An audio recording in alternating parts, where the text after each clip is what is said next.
السلام علیکم ورحمۃ اللہ وبرکاتہ۔ میرا نام محمد وقاص الحسن سواگی ہے۔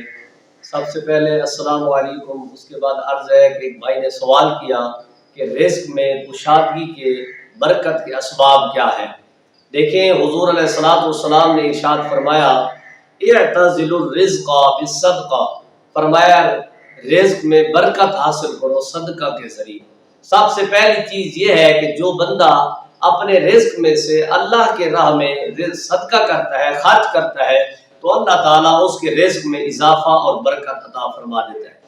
اور ایک بات حضور علیہ الصلوۃ والسلام نے یہ بھی ارشاد فرمایا، صبح سویرے جلدی اٹھنا اور نماز با جماعت ادا کرنا یہ بھی رزق میں برکت کا سبب ہے۔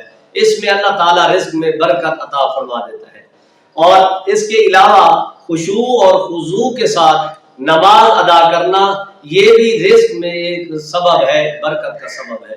تو تعدیل ارکان اور واجبات کے ساتھ نماز کو ادا کرنا یہ بھی علماء نے بیان فرمایا ہے کہ جو بندہ 5 وقت باجماعت نماز ادا کرتا ہے اللہ تعالیٰ اس کے رزق میں اضافہ عطا فرماتا ہے۔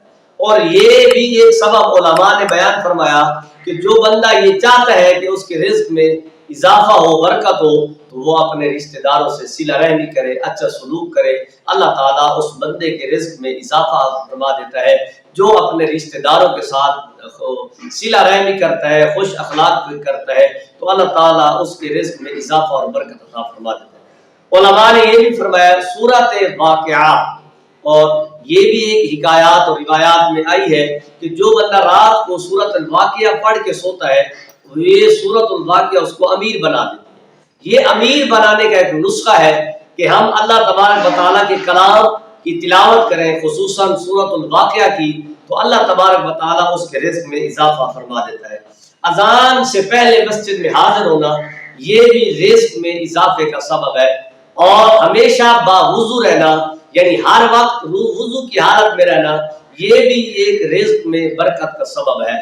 نماز فجر کی سنتیں پڑھنا گھر میں یہ بھی ایک رزق میں برکت کا سبب ہے۔ اور دنیاوی باتیں سنت اور سنت کی فرض کے بعد دنیاوی باتیں نہ کرنا یہ بھی رزق میں ایک برکت کا سبب ہے۔ تو بلا ضرورت عورتوں کے پاس نہ بیٹھنا یہ بھی اللہ تعالیٰ، جو بندہ عورتوں کے پاس نہیں بیٹھتا اللہ تعالیٰ اس کے رزق میں برکت اور اضافہ فرماتا ہے۔ بےہودہ گفتگو اور یعنی زبان سے بےہودگی کرنا، اگر جو بندہ زبان کو اللہ کے ذکر میں تر و تازہ کرتا ہے تو اللہ تبارک و تعالیٰ اس کے رزق میں اضافہ فرما دیتا ہے۔ تو یہ چند چیزیں ہیں، اس پر عمل کریں، انشاءاللہ اللہ تعالیٰ آپ کے رزق میں اضافہ فرمائے۔